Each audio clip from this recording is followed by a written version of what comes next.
Neil. I'm going to be taking a look at the Chateau de Vincennes.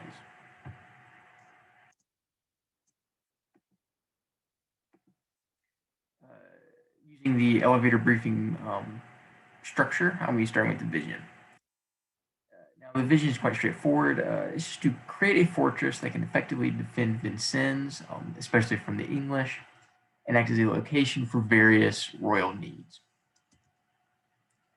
Now, to take a look at the strategy, it's three main points, pretty straightforward. One, this fortress should be able to effectively defend and intimidate. It can do so with large and distinctive yet effective. In addition, the fortress should be built in an important location that is also free of clutter, so that the land can be used properly in the future and adapted for future needs. Now, finally, the fortress should be of royal nature, not just some ordinary fortress. Now, taking a look at the tactics, I'm going to be breaking this down into three main sections. The first one is defenses, just how the fort was defended, quite straightforward. Second, royalty, essentially the ways that fortress is linked to royalty.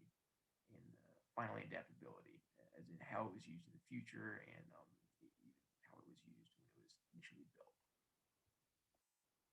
To be able to take a look at the defenses. So a simple start to defend anything, quite frankly, is especially in this time period, was to build a moat. Now, once again, incredibly straightforward. However, in typical Capetian fashion, um, they managed to create a simple addition to the moat to similar to a maneuver and just drastically enhance it, even with a simple addition. And as can be seen in the picture, the simple addition is just a large ramp that was built at the base of the moat.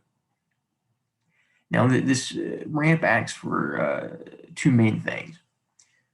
For one, any projectiles that are launched at the fortress, they would essentially just bounce off the wall, roll down the ramp, and out away from the fortress.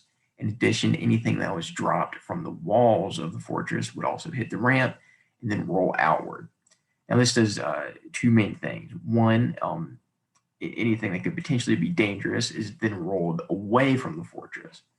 So that is, the fortress is no longer in danger.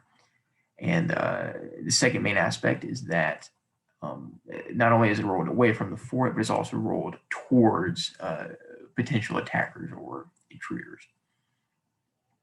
So a second main thing that this ramp also does is that it makes the effectiveness of ladders that may have been used to climb over the wall much less effective.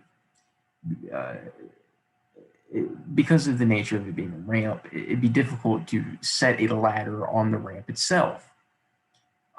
So this way, ladders would need to be placed further away from the ramp, and thus would have to be much longer, and that just would have made things more difficult for any attackers. Now, moving away from the moat, I'd like to take a look at the main central tower. Now, like previously stated in the strategy, one of the goals of this fortress is to not only defend, but to also intimidate, which is a form of defense in and of itself. Uh, Now, this main tower is a sight to behold. I mean, you can see this within the picture. This picture is taken from a distance away, yet it still looks incredibly large. Now, imagine the time period when this was built. I mean, this tower could have been seen from incredibly far away. Um, and now, as a testament to how tall it is, it's 4 stories tall. At 52 meters tall, it is one of the largest towers in all of Europe, especially at the time that it was built.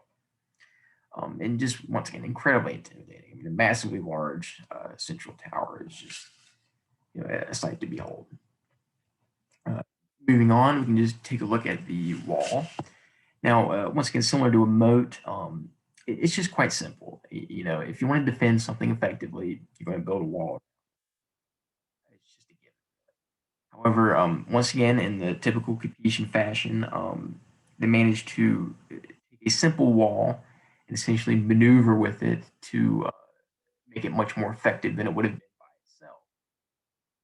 The key with this is that the wall was built at the top of the ramp and essentially at the top of the moat.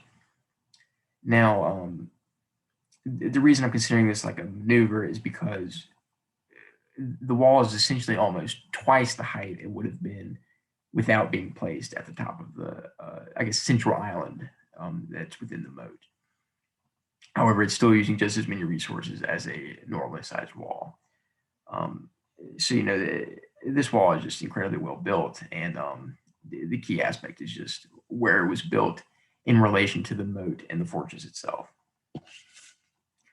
The next section of the defense, we can look at the main access points of the fortress, and this would have been the two main bridges. Now, due to the nature of having both a moat and a large central tower, um, bridges were needed to gain access to the tower. Now, the initial bridge, which can be seen on the left, is just access to get over the moat. If you want to get over a moat, you're going to have to build a bridge to get there, and that's what the picture on the left depicts. It's just the main central bridge. Now, what I find quite fascinating is that there's also a secondary bridge. Now, the tower was 4 stories tall. However, there was no main entrance to the first floor of the tower. Instead, the main entrance was located on the second floor, which was then accessed by the second bridge. This can be seen in the picture to the right with the number 1. Now, this once again, the second bridge is just quite interesting because you'd have to climb up a staircase that's located at the main entrance of the wall. And once you're at the top, you could then simply cross over the bridge, and now you'd have access to the tower at the second floor. And now the key with these bridges is that they're once again incredibly defendable.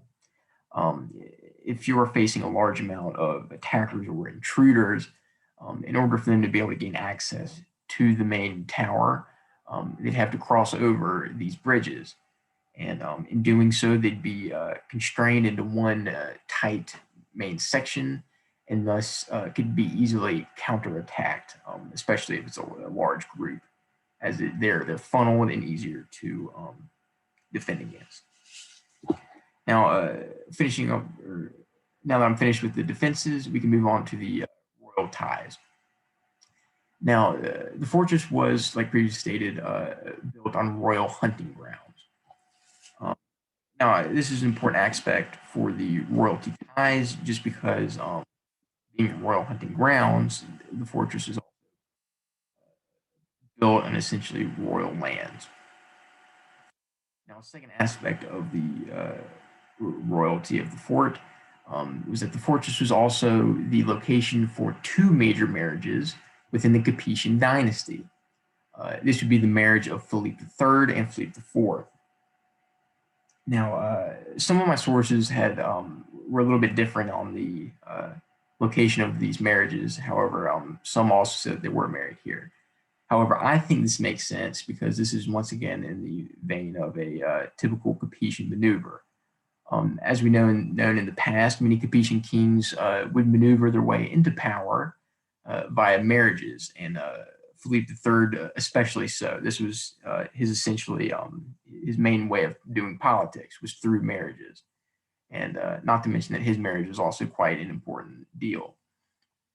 Now, so it would not surprise me if the Capetians during this time would try to give the fort more of a royal tie through hosting their marriages there. And then just looking at the third bullet point, these 2 aspects do allow the fort to claim royal ties.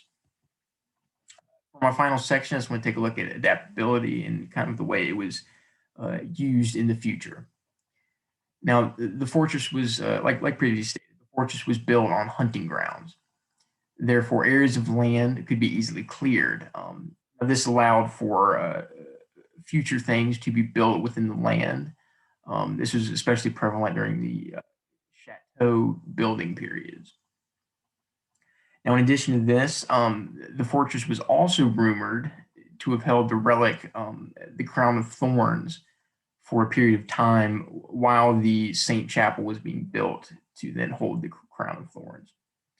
While we're on the topic of the Saint Chapel, later down the line, a copy of the Saint Chapel would also be built quite close to the fort. Now, my final point is that Louis IX was also rumored to have departed from the fort for his last and ultimately fatal crusade. Now, that's all the points I have on the Chateau de Vincennes. I thank you for letting me present. My final slide